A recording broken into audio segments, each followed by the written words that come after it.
पुढचा प्रश्न विचारतो, उपप्रश्न, मास्क नाकावर किती लोकांनी घातला? कारण सगळीकडे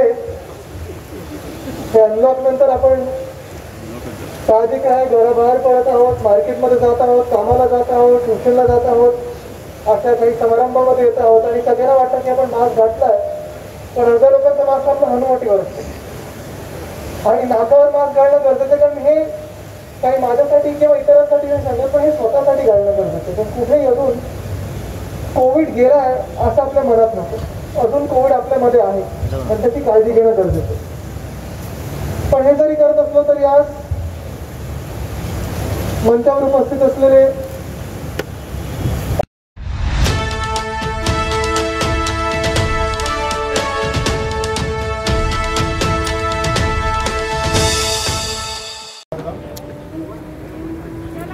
कृपया साहेबांना या ठिकाणी मार्ग मोकळा करून द्यायचा आहे. माननीय नामदार आधी या ठिकाणी स्वागत होत आहे.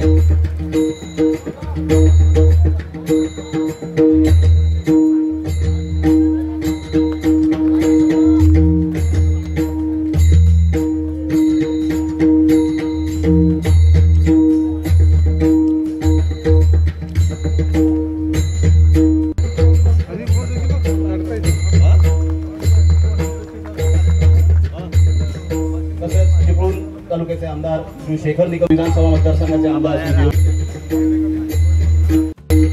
जिल्हा शिवसेनेचे जिल्हा प्रमुख श्री सचिनभाई कदमचा मेळावा आहे आणि युवकांमध्ये स्फूर्ती आलेली, चैतन्य निर्माण झालेलं आहे.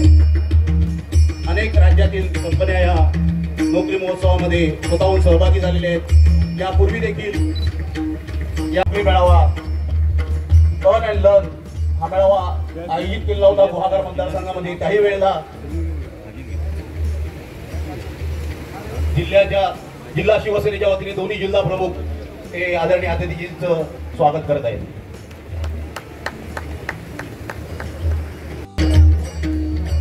स्टेटचे सभापती स्वागत करत आहेत, नासिरभाई खोत स्वागत करत आहेत. आणि आता स्वागताचा कार्यक्रम या ठिकाणी थांबून मुख्य कार्यक्रमाकडे आपण वळूया.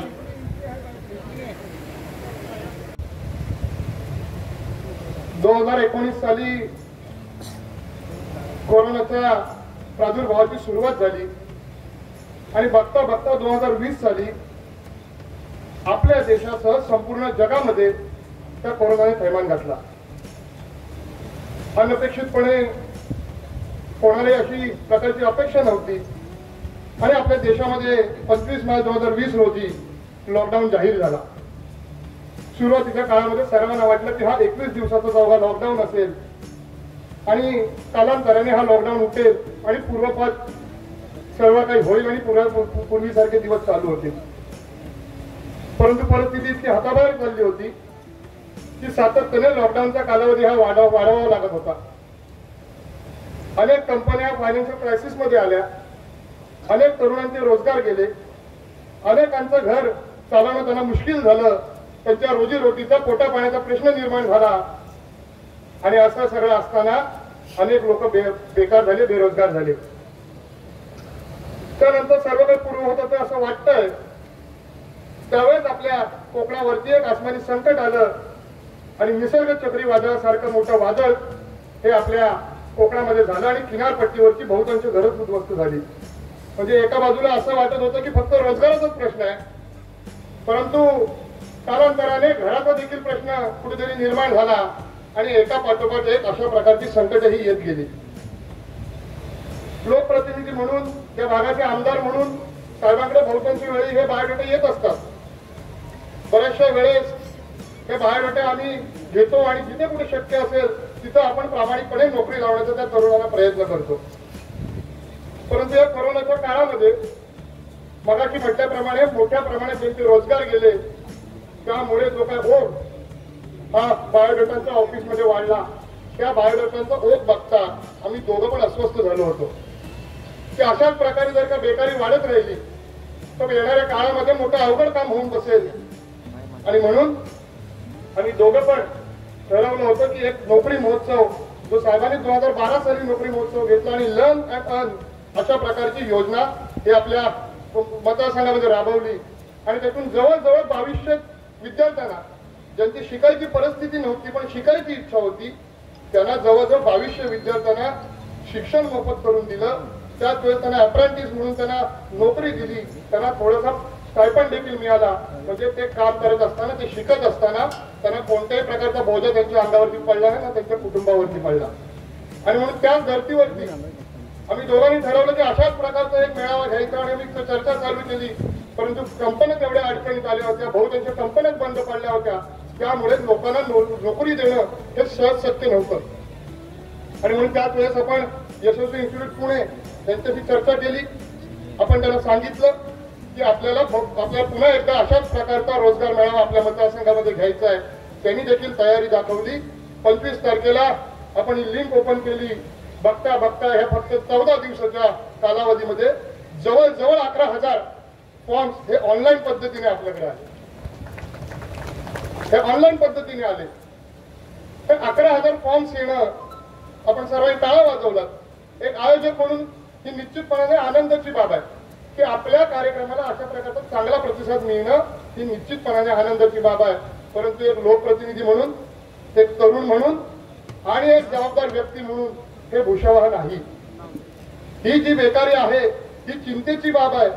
एका 14 दिवसाच्या कालावधीमध्ये जर का 11,000 फॉर्म येतात तर ही आनंदाची बाब नाही. आयोजक म्हणून निश्चित आनंद आहे की कार्यक्रमाच्या माध्यमातून आज जवळजवळ आपण इथे 86 कंपन्या आणतोय आणि 6,000 तरुणांना त्या ठिकाणी आपण नोकरी देणार आहोत. ही आनंदाचीच बाब आहे. परंतु जी बेकारी आहे ती आनंदाची बाब नाही, ती चिंतेची बाब आहे. जसं मिल बंद पडल्या आणि तरुण वर्ग त्यावेळेस वाम मार्गाला लागला, असं कुठेतरी घडू नये ही आमची त्या बाबतीत प्रामाणिक भावना आहे. आणि म्हणून हा रोजगार मेळावा भरवला. त्या निमित्ताने आपण भरपूरशे तरुण, सुशिक्षित तरुण आपण सगळे इथे जमलेलो आहोत. मला या निमित्त आपल्या सर्वांना आव्हान करायचं आहे की आपण कुठल्या प्रकारची इंडस्ट्री आल्याचा आपण विरोध करतो की प्रदूषणकारी कारखाने नकोयतच आपल्याला प्रदूषणकारी कारखाने, परंतु काय पाहिजे ह्याच्यासाठी कधीतरी आपण मोर्चा काढला पाहिजे. आपल्याला या भागामध्ये इंडस्ट्री येण्याकरता कधीतरी पुढाकार घेतला पाहिजे. अन्यथा ही बेकारी अशीच वाढत राहील, ही अशीच वाढत राहील. आणि म्हणून आज आपले नेते आदित्यजी ठाकरे या ठिकाणी आलेले आहेत. तर मी आपल्याला विनंती करीन की या निमित्ताने या तरुणांची बेकारी दूर करण्यासाठी आम्ही वाचलं पेपरमध्ये माननीय उद्धव साहेबांनी भरपूरशा कंपन्या लॉकडाऊनच्या काळामध्ये या ठिकाणी आणल्या. मी आपल्याला एक छोटीशी विनंती एक तरुण म्हणून करीन की या भागामध्ये, या कोकणामध्ये जास्तीत जास्त कंपनी येण्यासाठी आपण प्रयत्न साहेब करावा. आमच्यासाठी जी काही इथं लागणारी ताकद असेल ती द्यायला आम्ही तयार आहोत. जे काही सहकार्य करण्याची तयारी आमची आहे तुम्ही सांगाल तर सहकार्य आम्ही करू. परंतु त्या कंपन्या हे आमच्या कोकणात येण्याकरता म्हणून आपण सहकार्य करावं अशा प्रकारची आपल्या सर्वांना विनंती करतो. सुवर्णभास्कर नोकरी महोत्सव या कार्यक्रमाच्या निमित्ताने उपस्थित महाराष्ट्र राज्याचे पर्यावरण आणि पर्यटन मंत्री सन्माननीय आदित्यजी ठाकरे साहेब, रत्नागिरी जिल्ह्याचे पालकमंत्री, महाराष्ट्र राज्याचे परिवहन मंत्री सन्माननीय अनिलजी बालक साहेब, ह्या रत्नागिरी जिल्ह्याचे माजी पालकमंत्री, महाराष्ट्र विधानसभेमध्ये ज्यांना अभ्यासू नेतृत्व म्हणून ओळखलं जातं असे सन्माननीय भास्करजी शेठ, चिपळूण मतदारसंघाचे आमदार शेखरजी निकम, चिपळूण मतदारसंघाचे माजी आमदार सदानंद चव्हाण, जिल्हा प्रमुख सचिनजी कदम, ज्यांनी आता उत्तम असं मार्गदर्शन सर्व तरुणांना केलं. रत्नागिरी जिल्ह्यातील नेतृत्व असं माझे मित्र, माझे सहकारी सन्माननीय विक्रांतजी जाधव, उपस्थित सर्व मांडव मंडळी, उपस्थित बंधू भगिनी माता आणि खास करून जे एका मोठ्या आशेने या कार्यक्रमासाठी आलेले आहेत ते सर्व तरुण वर्ग. अर्थातच मी अधिक वेळ घेणार नाहीये. आपण सर्वांना मान्यवरांचं, प्रमुख मान्यवरांचं भाषण ऐकायचं आहे, त्यांचं मार्गदर्शन ऐकायचं आहे. अजिताजी, मी दापोली मतदारसंघाचं नेतृत्व करत असताना अर्थातच माननीय पक्षप्रमुखांच्या आदेशाने लवकर सुरुवात केली होती तयारीला. परंतु मी नेहमीच म्हणतो की मी शिवसेनेच्या नंतर मी युवा सेनेचा आमदार आहे हे मी असं ठामपणे अगदी मतदारसंघामध्ये आणि सगळ्या कार्यक्रमामध्ये बोलत होतो. कारण माझं सगळ्या तरुणाला निवडून दिलं त्याच्यामध्ये मोठा सहभाग, सिंहाचा वाटा हा युवकांचा होता. आणि मग निवडून आल्यानंतर युवकांसाठी काहीतरी करायचं आहे. अर्थातच हा विचार मनामध्ये होता, आजही आहे. परंतु नक्की काय केलं पाहिजे हे प्रश्न डोळ्यासमोर आहे. आज कोकणामध्ये अनेक प्रश्न आहेत. त्या सगळ्या विषयांच्या बाबतीमध्ये आज काय मी बोलू शकेल इतका वेळ आपल्याकडे नाही. परंतु अगदी मूलभूत सुविधांपासून सुरुवात आहे. माझे आता सहकारी सामान्य विक्रांतीने त्याचा उल्लेख केला की आपल्या कोकणामध्ये इंडस्ट्री झाल्या पाहिजेत. त्यासाठी आधी त्याची आपली मदत नक्कीच लागणार आहे. आज आपलं सरकार आहे, महाविकास आघाडीचं सरकार असताना महाराष्ट्र राज्यावरती पुन्हा एकदा शिवशाही आली असं म्हटलं तरी वावगं ठरणार नाही. कारण आज मुख्यमंत्री, आपल्या हक्काचे मुख्यमंत्री सन्माननीय पक्षप्रमुख उद्धवसाहेब ठाकरे महाराष्ट्र राज्याचे मुख्यमंत्री आहेत. आणि मग नक्की प्रत्येक गोष्टीमध्ये कोकणाला झुकतं मिळणार आहे ह्याबद्दल काही दुमत नाही. परंतु मूलभूत सुविधा म्हणजे अगदी पाण्याच्या प्रश्नापासून विषय आहे. आज कुठली इंडस्ट्री याला इथे विचार जेव्हा करत असते त्याला अगोदर तुमच्याकडे पाणी उपलब्ध आहे का हा पहिला प्रश्न विचारला जातो. आणि मग तिथपासून सुरुवात आहे. आणि पुढच्या भविष्याच्या काळाच्या भविष्याच्या दृष्टिकोनाने विचार करत असतात आपल्या कोकणामध्ये जर काही इंडस्ट्री आणायचं असेल तर आपल्याला नक्कीच या मूलभूत सुविधांमध्ये ह्या इंडस्ट्रीने आपल्याला पुरवणं अत्यंत गरजेचं आहे. हो, ह्या मेळाव्याच्या निमित्ताने अनेक तरुणांना न्याय मिळणार आहे. आज बेरोजगारी आपल्या चिपळूण मतदारसंघ असो, गुहागर मतदारसंघ असो किंवा आपल्या कोकणामध्ये आपण म्हणूयात, दरवर्षी शहराकडे होणारा स्थलांतर हा आकडा नक्कीच आपल्या कोणालाही शोभनीय नाही. आम्हासारख्या युवकांच्या लोकप्रतिनिधी देखील अतिशय शोभनीय नाही, अजिबात शोभनीय नाही. कारण हा दिवसेंदिवस आकडा वाढत चाललेला आहे. आज माझ्या मंडणगड तालुक्याची लोकसंख्या जर आपण बघितली, आपल्या सर्वांना कल्पना आहे की जिल्हा परिषद गटांचा आकडा हा तर गेल्या 5 वर्षामध्ये आता हळूहळू कमी होत चाललेला आहे. अगोदर माझा मंडणगड तालुका हा रत्नागिरी जिल्ह्याचा टोकाचा तालुका म्हणून आता असताना ह्या तालुक्यामध्ये शहराची लोकसंख्या फक्त 3000 आहे. आणि जवळपास तालुक्याची लोकसंख्या बघता वर्षाला किमान 1000 तरुण आमचे स्थलांतरित होणे पुण्याला, ठाण्याला, मुंबईला स्थलांतरित होतात. ही अतिशय चिंतेची बाब आहे. आणि मी एक उपक्रम हाती घेतलेला आहे, तो म्हणजे लघु उद्योगांचे प्रकरण तयार करणं आणि त्याचा लाभ तरुणांना मिळवून देणं. रोजगार निर्मितीच्या माध्यमातून आपल्याला तरुणांच्या हाताशी काम मिळवून द्यायचंय. जिल्हा उद्योगाच्या माध्यमातून, लघु उद्योगाच्या माध्यमातून केंद्र शासनाच्या योजना आहेत, राज्य शासनाच्या योजना आहेत. या योजना आम्ही आता युवकांपर्यंत पोहोचवतो.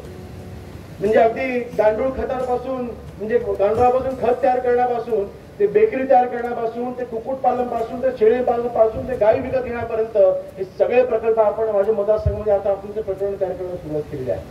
आपण ह्या सर्व प्रकल्पांसाठी आपण एक ऑफिसच तयार केलेला आहे. दापोली, खेड, मंडणगड ह्या तिन्ही तालुक्यामध्ये माझ्या मतदारसंघामध्ये जवळपास 550 आपण अशी प्रकरणं आपण तयार केलेली आहे. पुढच्या वर्षभराच्या कालावधीमध्ये किमान 450 ते 500 तरुणांना आपण रोजगार निर्मिती उपलब्ध आपण करून देत आहोत. एक मोठं काम आपण हाती घेतलेलं आहे. होय, इंडस्ट्री देणं गरजेचं आहे, परंतु लघु उद्योगाकडे लक्ष देणंही तितकंच गरजेचं आहे. आज आपल्या कोकणामध्ये अनेक प्रकल्प आपण आणू शकतो. जी क्रांती पश्चिम महाराष्ट्रामध्ये झाली, आज खरोखर आज महाविकास आघाडी सरकारच्या माध्यमातून केंद्रबिंदू, या सरकारचं केंद्रबिंदू पहिल्यांदा म्हणजे ह्या अगोदर 95 सालामध्ये जेव्हा शिवशाही होती, युतीचं सरकार होतं, तेव्हा शिवसेनेचे मुख्यमंत्री असताना कोकणाचं केंद्रबिंदू होतं. आज पुन्हा एकदा महाराष्ट्राला या सरकारच्या माध्यमातून केंद्रात या सरकारच्या कोकणामध्येच आहे हे योगेश्वर ठामपणे सांगू शकतो. परंतु ह्याचा फायदा आपण घेतला पाहिजे. आपण पश्चिम महाराष्ट्रामध्ये विकास झालेला बघितला, आपण मराठवाड्यामध्ये विकास झालेला बघितला, परंतु अजित साहेब आता कोकणाचा विकास झाला पाहिजे यासाठी आम्ही सर्व कोकणाचे आमदार आम्ही एकत्र येऊन अक्षरशः आपल्याची भांडण्याची जरी आमची सगळ्यांची तयारी आहे. मला पूर्णपणे विश्वास आहे की ती वेळ येणार नाही. ते भांडून आम्हाला करू यायची आपण ती वेळ येऊ देणार नाही.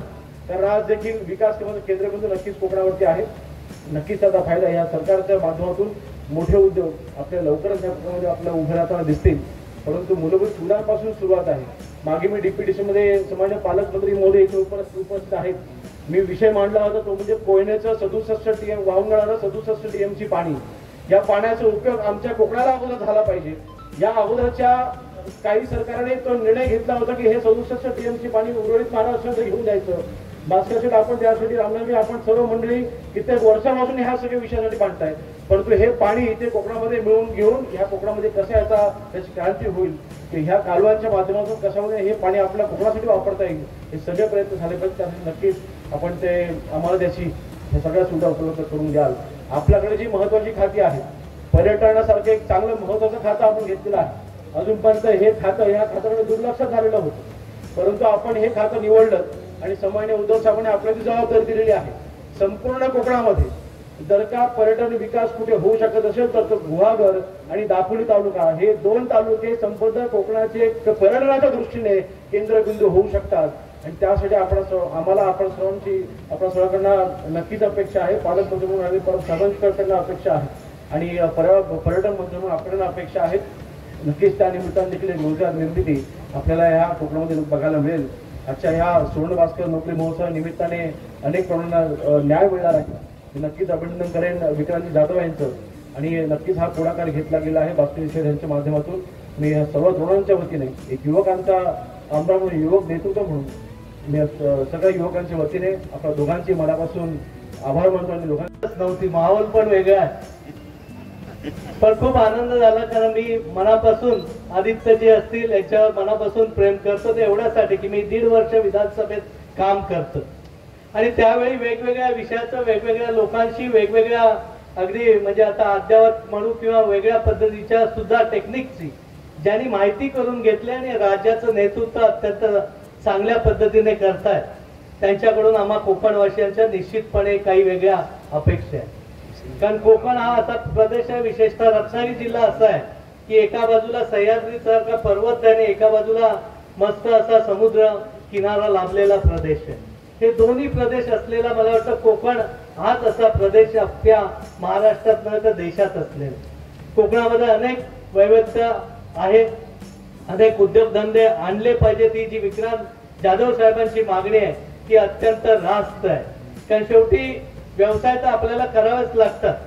स्वर्गीय निकम साहेबांनी 80 पासून वेगवेगळे उपक्रम केले, पॉवरलूम आणली, पोल्ट्री आणली, वेगवेगळ्या उद्योग धरण्या, शेळी मेंढ्यापासून सगळ्या गोष्टी आपण त्यावेळी केलेल्या आहे. मी MSc ऍग्रिकल्चर आहे, 12वी पासून चिपळुणात दूध विकण्यापासून सगळे व्यवसाय केलेले. आदरणीय भास्कर शेठ जाधवांबद्दल सांगायचं झालं तर अत्यंत प्रतिकूल परिस्थितीमध्ये म्हणजे एक वेळ मला वाटतं, आता मी सांगत नाही पण बटाटे उकळवायच्या गरम पाण्यापासून आंघोळ करण्यापासून हळूहळू गेलेलं हे नेतृत्व आहे. त्यामुळे उद्योगधंदे हा देखील इथं आला पाहिजे, हा महत्वाचा भाग आहे आणि तो आलाच पाहिजे. कारण सगळ्यांनाच उद्योग करता येणं शक्य नाही. त्यांना या नोकरी महोत्सवाच्या निमित्ताने एक खूप मोठी संधी ह्या निमित्ताने तुमच्यासारख्यांना सगळ्यांना मिळणार. मागील वेळी ज्यावेळी हा उपक्रम केला त्यावेळी त्याचा सर्वे आणि रिव्ह्यू सातत्याने भास्करराव घेत असताना त्यामध्ये 6000 लोक आले असतील तर त्यातले किती लोक कंपनीने घेतले, किती लोकांना कंपनीने नंतर नाही सांगितलं, का नाही सांगितलं, त्याचा पाठपुरावा करून त्या लोकांना घेण्यापर्यंत काम भास्कररावांनी केलं. ह्या जेव्हा नोकरी महोत्सवाची जेव्हा कल्पना त्यांनी मांडली तेव्हा सगळ्यात पहिला फोन करून मी त्यांचं अभिनंदन केलं की शेठ तुमच्या मतदारसंघापुरता मर्यादित राहून काम करू नका, सगळीकडे या जिल्ह्यात आपल्याला एक करावं लागेल. कारण कोकणातला माझा तरुण मित्र आहे, ज्या आपल्या महिला भगिनी आहेत त्या देखील अत्यंत हुशार आहेत.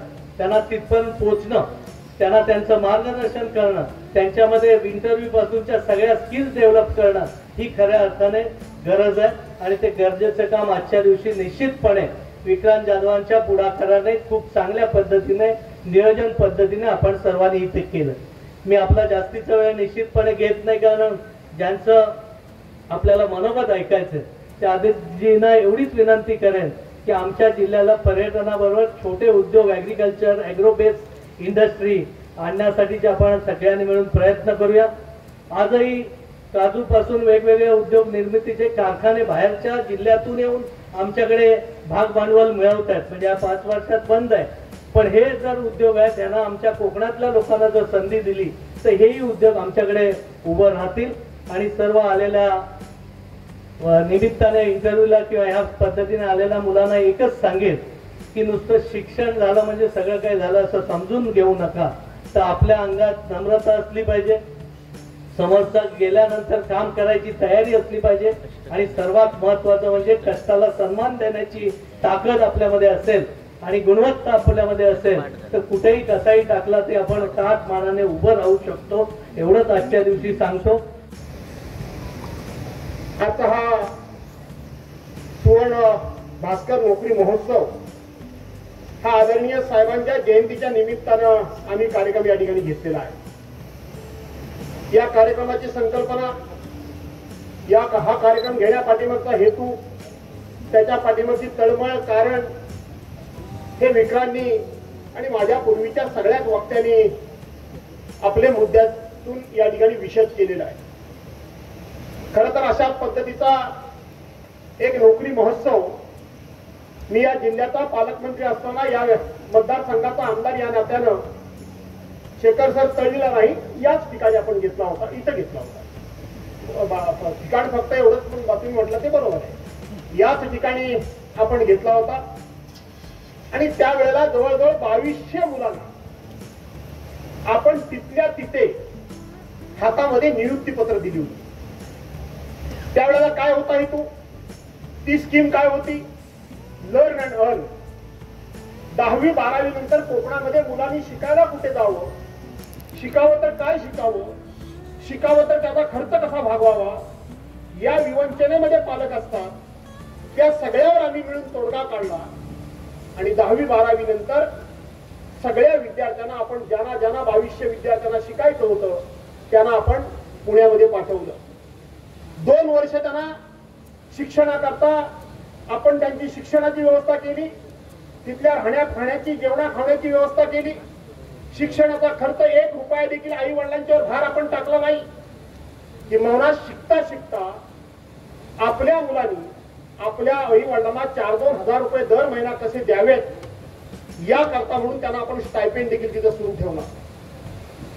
आणि त्याचबरोबर 2 वर्षानंतर त्यांना अधिकृत सरकारी सर्टिफिकेट हातामध्ये दिलं की तुम्ही आता इंजिनियर झालात.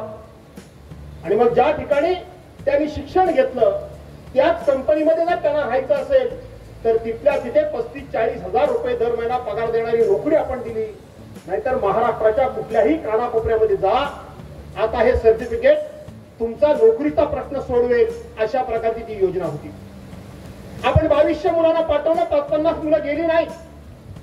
पण त्यानंतर पुण्यामध्ये जाऊन आपण एक मेळावा घेतला आणि गेलेल्या विद्यार्थ्यांना समजावून सांगितलं की आपण साधारणपणे भैया लोकांच्यावर टीका करताना असं म्हणतो की एक भैया आला की तो आपली 5-10 माणसं घेऊन येतो.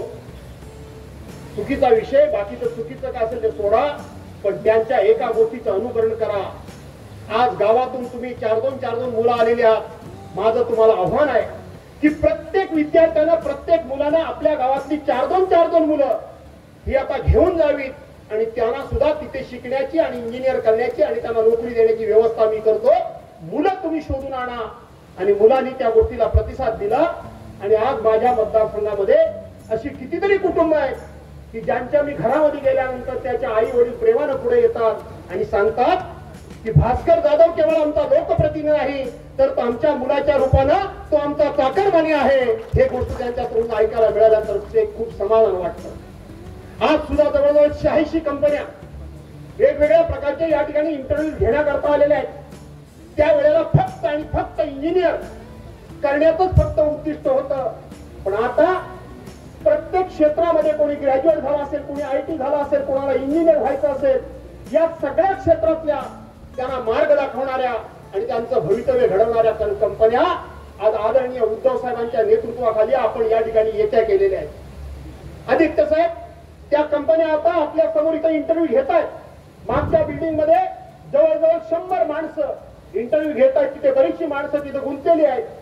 आपण त्यांना तिथल्या तिथं सर्टिफिकेट तुमच्या हाती देणार आहोत आणि त्या सर्टिफिकेटवर आपण हे सुद्धा नोंद करणार आहोत की कुठल्या तरुणाला किती हजार रुपयाची नोकरी देणार आहोत. तो सुद्धा आपण एक प्रकारचा करारनामा करून त्यांच्या हातामध्ये कायमची बांधिलकी असलेली. नाहीतर आज आम्ही आपल्या हस्ते इथं सर्टिफिकेट त्यांना देऊ आणि उद्या त्यांच्या नोकरीचा भरोसा नाही. इथं फक्त कार्यक्रम होऊन जाईल आणि बदनाम शिवसेना होईल, संघटना होईल. ती होता कामा नये याची सुद्धा आम्ही काळजी घेतलेली आहे.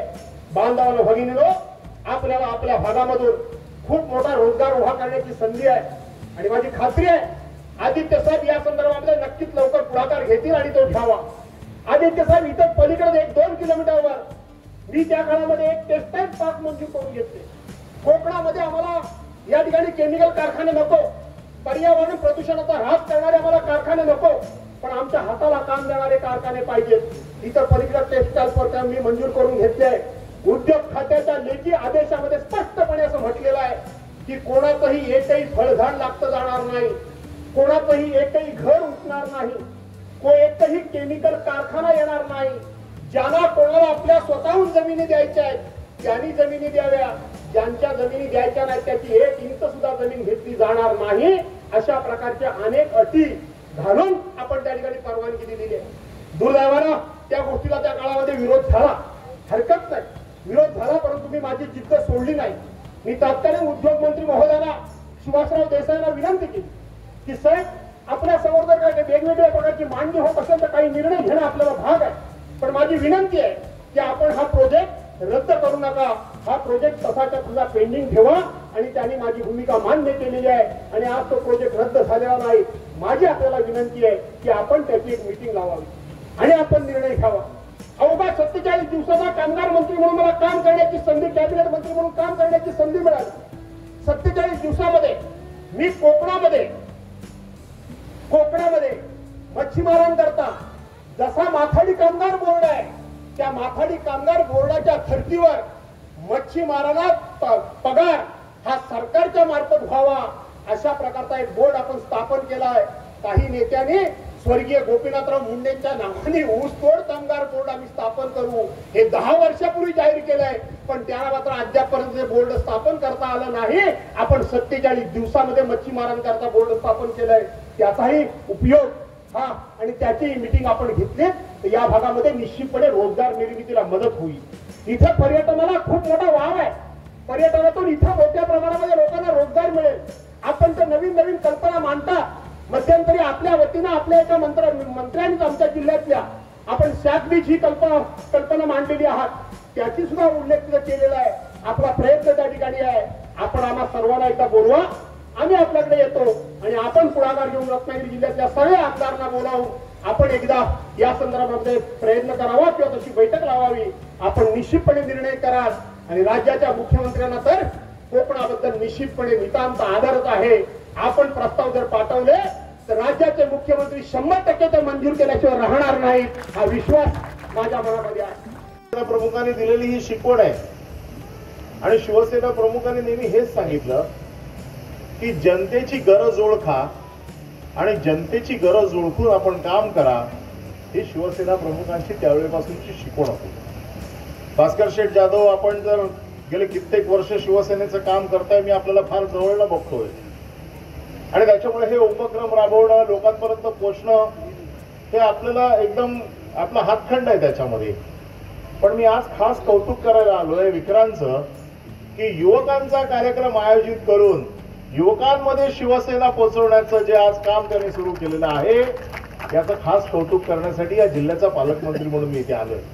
किमान 6000 लोकांना आपण नोकऱ्या देत आहे, म्हणजे 6000 घरांच्या कुटुंबाची जबाबदारी आज आपण या निमित्ताने शिवसेना उचलते. ही 6000 घरं, त्यांचे कुटुंबीय हे शिवसेनेला कधी विसरणार नाही. शिवसेनेचा त्यांच्या मनामध्ये कायम राहील आणि अशा माध्यमातून शिवसेना घराघरात, शिवसेना मनामनात नेण्याचं काम आपण करताय. म्हणून मी खास आपलं अभिनंदन करण्यासाठी इथे आलोय.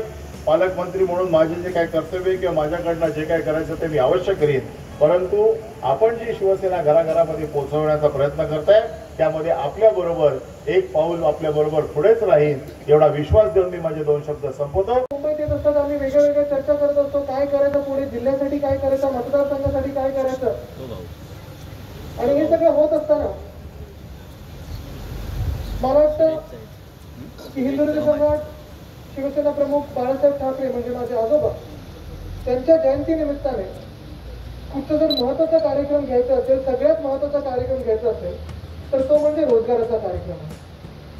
कारण त्यांची जी चळवळ उभी झाली, स्थानिकांना, भूमिपुत्रांना न्याय देणं हे रोजगारासाठी होतं, त्यांच्या न्याय हक्कांसाठी होतं. आणि म्हणून सगळ्यात उचित कार्यक्रम हा रोजगारासाठीच होऊ शकतो. आपण आज कित्येक हजार तरुणांना, तरुणींना त्यांना ज्या नोकऱ्या मिळणार आहेत, रोजगार उपलब्ध करून देणार आहात, त्याचे फॉर्म वाटप आपण करणार आहोत. आता इथे नंतर आपण 100 फॉर्म देणार आहोत. पण भास्करजी, मी तुम्हाला एवढंच सांगतो आता की ज्या प्रकारे हा कार्यक्रम झालेला आहे, आणि मला माहिती आहे की ह्या कार्यक्रमाच्या मागे तुम्ही कमी आणि विक्रांतजी जास्त, तर फॉर्म कदाचित आत्ता ते देतात, नंतर घेऊन जाते ना फॉर्म 3 वर्षानंतरचा. तुम्हाला कळला कुठचा फॉर्म त्यावर राहिला हवा, एबी फॉर्म तर घेऊन जाते असं. पण खरं एक साधारणपणे देशभरात आपण वातावरण बघितलं असेल. मागच्या वर्षी आपण 2020 मध्ये कोणाला अपेक्षित नसेल असं एक महासंकट ह्या जगावर आलेलं, कोविड नावाचं. अजूनही आपण मास्क घालून फिरत आहे. वर्ष बदललं, 12 महिने होऊन गेले तरी देखील मास्क काही गेला नाहीये. हात आपण स्वच्छ ठेवण्याचा प्रयत्न करतोय. सॅनिटायझर असेल, साबण असेल, अंतर ठेवण्याचा प्रयत्न करतोय. आणि मला वाटतं 2-3 महिन्यापूर्वी पर्यंत आपण सगळे घरातच होतो. तसं काही ठिकाणी इंडस्ट्रीज सुरू होत्या, काही महत्वाची कामं सुरू होती, ज्याला आपण इसेन्शियल कामं बोलतो ती सुरू होती. तरी देखील देशभरात आपण बघितलं असेल सगळीकडे एक मंदीचं वातावरण होतं आणि एक चिंतेचं वातावरण होतं की आता नंतर काय, पुढे काय, आपण जगणार की नाही जगणार. परत सगळं जसं आधीपासून होतं, प्री कोविड ज्याला आपण बोलतो तसं होणार की नाही होणार. माझ्या नोकरीचं काय, माझ्या रोजगाराचं काय, माझ्या कामधंद्याचं काय, माझं जे काही उत्पन्न होतं त्याचं काय. एक गोष्ट मी ठामपणे सांगू इच्छितो की ह्या महाराष्ट्रामध्ये कोविडच्या काळात जरी असेल, म्हणजे लॉकडाऊन सुरू असताना आपण सगळे घरी बंदिस्त असताना देखील 3 महत्वाच्या गोष्टी आपण सोडल्या नाहीत किंवा बंद केल्या नाही. एक म्हणजे कुठचंही इन्फ्रास्ट्रक्चरचं काम आपण थांबवलं नाही. ती सगळी कामं सुरूच होती. मग मुंबई कोकण महामार्ग असेल, मुंबई नागपूर समृद्धी हायवे असेल, चिपीचं आपलं एअरपोर्ट असेल, ह्या काही गोष्टी कुठेही थांबवल्या नाहीत, आपण बंद केल्या नाहीत, तर काम सुरूच होतं. जेवढे कामगार असतील तिथे त्या सगळ्यांना घेऊन आपण काम सुरूच होतं. दुसरं म्हणजे बाकीचं आपण इंडस्ट्री नुसतं सुरू नाही ठेवल्या, तर आपण ह्या महाराष्ट्रात 3 टप्प्यामध्ये 1,00,000 कोटी 1,13,000 कोटी जेवढी गुंतवणूक या 2020च्या साली आणली, देशात कुठेही नसेल तेवढी गुंतवणूक आपल्या महाविकास आघाडी सरकारने. आणि तिसरं म्हणजे हे सगळं होत असताना म्हणजे रस्त्याची कामं थांबली नाहीत, धरणाची कामं थांबली नाहीत, एअरपोर्टची कामं थांबली नाहीत, शेतातली कुठची कामं थांबली नाहीत, इंडस्ट्री आपण आणली 1,13,000 कोटी ह्या एवढी कामं आणली. पण हे सगळं होत असताना कुठेही पर्यावरणाला देखील मागे ठेवलं नाही. चिल्लारीचं आपलं कन्झर्वेशन रिझर्व्ह असेल, या सह्याद्रीचे 10 कन्झर्वेशन रिझर्व्ह असतील, आरेचं जंगल असेल, हे 3 गोष्टी महत्वाच्या आपण सुरू ठेवल्या. आपण बघत असाल महत्वाची जी शहरं आहेत, आज काही कंपन्या इथे मी आता थोडी माहिती घेत होतो की या कंपन्या कुठच्या आहेत. मी त्यांना विचारलं की महाराष्ट्रातल्या आजूबाजूच्या कंपन्या असतील.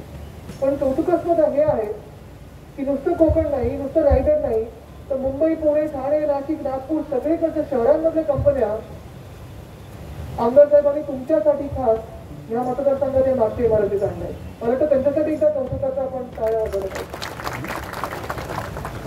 कारण लॉकडाऊन नंतर सगळ्यात महत्वाचा कार्यक्रम अर्थात प्रत्येक आमदार म्हणून आम्ही सगळे काम करत होतो, लोकप्रतिनिधी म्हणून काम करत होतो, मंत्री म्हणून काम करत होतो. कामाला कुठे थांबलो नाही, आपल्या घरोघरी आलेलो आहे, सॅनिटायझर घेऊन आलेलो आहे, डिसइन्फेक्शन करत होतो, कुठे कोरोनाची चाचणी करत होतो, कोणाचं ब्लड डोनेशन करत होतो, व्हॅक्सिनचं काम सुरू आहे. पण हे सगळं सुरू असताना, चिंतेचं वातावरण देखील असताना कुठेतरी रोषणाई जर आणायची असेल तर अशी मिळवणे गरजेचे. आणि ते महाराष्ट्रात आपण पहिल्या प्रथम सुरू केल्यामुळे तुमचा खास अभिनंदन करायला हवे. अभिमान वाटायला पाहिजे. लोकप्रतिनिधी कसा असावा, कारण ही चिंताजनक गोष्ट आहे आणि आपण स्वतःची काळजी घेणं गरजेचं आहे. पण जर तरुणांचा विचार करायचा असेल आणि तरुणांचा विचार जर करायचा असेल तर कालचा विचार तर झालाच पाहिजे की काल आपण काय केलं, कसं केलं, ते बरोबर केलं की चूक केलं. आजचा विचार तर होतच असतो की आता आपण काय करत आहोत. पण जसं भास्कररावांनी केलं की पुढचा विचार, उद्याचा विचार करणं, तुमच्यासाठी विचार करणं, आणि खास करून मला इथे तरुणी जास्त दिसत आहेत. मी तुमचं सगळ्यांचं अभिनंदन करतो. पण आज जेव्हा आपल्याला हातात सर्टिफिकेट मिळेल, नोकऱ्या मिळतील, आपण काही गोष्टी लक्षात ठेवणं गरजेचं आहे की ह्या नोकऱ्या ह्या काही आसानीने उपलब्ध होत नाहीये. जेवढं आसानीने जे आपल्याला वाटतंय की मागे इंटरव्ह्यू दिला आणि हातात आपलं सर्टिफिकेट आलं, त्या सगळ्या कंपन्या इथे आणण्यासाठी विक्रांतजींनी असेल, भास्कररावांनी असेल, खूप मेहनत घेतलेली आहे. कारण लॉकडाऊनच्या काळात आपण बघत असाल, हॉटेल असेल, रेस्टॉरंट असेल, धाबा असेल, पंक्चर काढण्याचं दुकान असेल, सगळे बघतात की नोकऱ्या कमी कशा करायच्या, आपल्याकडची लोकं कमी कशी करायची, म्हणजे आपल्याकडे जे उत्पन्न आहे आणि जे पगार द्यायला लागतात त्याच्यात तफावत कमी होईल. पण अशा वातावरणात ह्या दोघांनी जी मेहनत घेतलेली आहे, ती मेहनत ही तुफान आहे. आणि म्हणून आज जी नोकरी मिळेल आपल्याला, जी हातात आपल्या रोजगाराची संधी येईल, त्याचं सोनं कसं करणार ह्याच्यावर आपला आजपासून विचार सुरू झाला.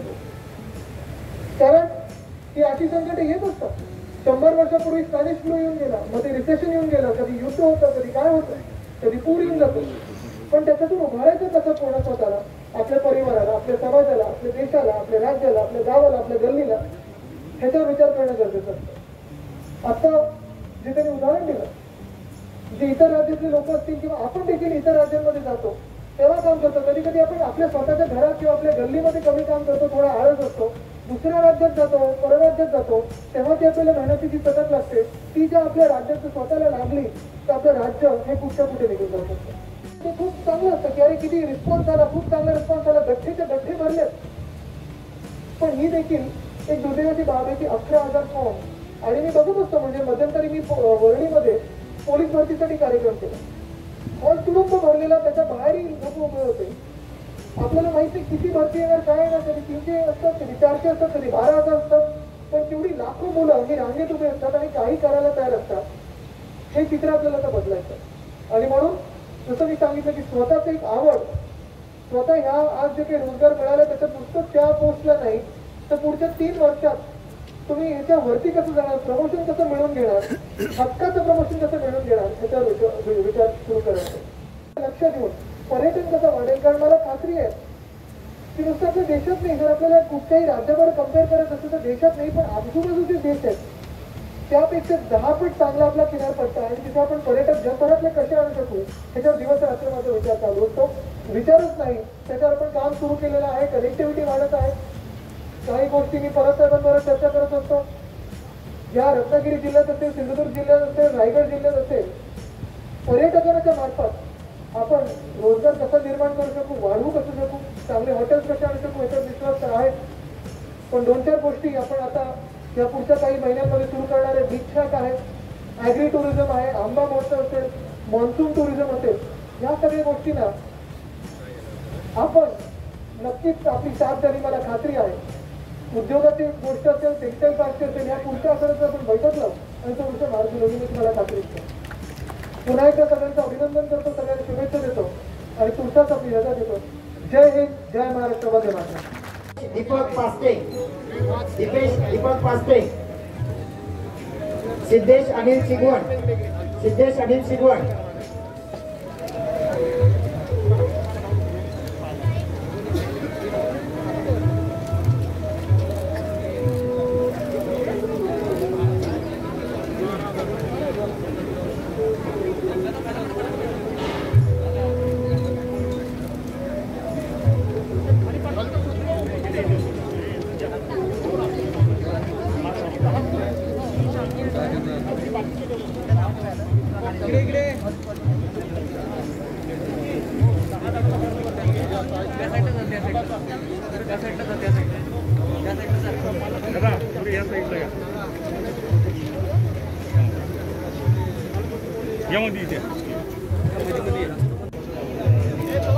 विक्रम संतोष तांडे,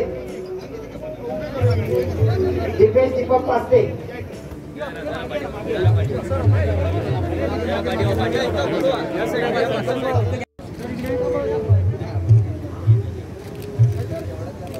फोटो घेत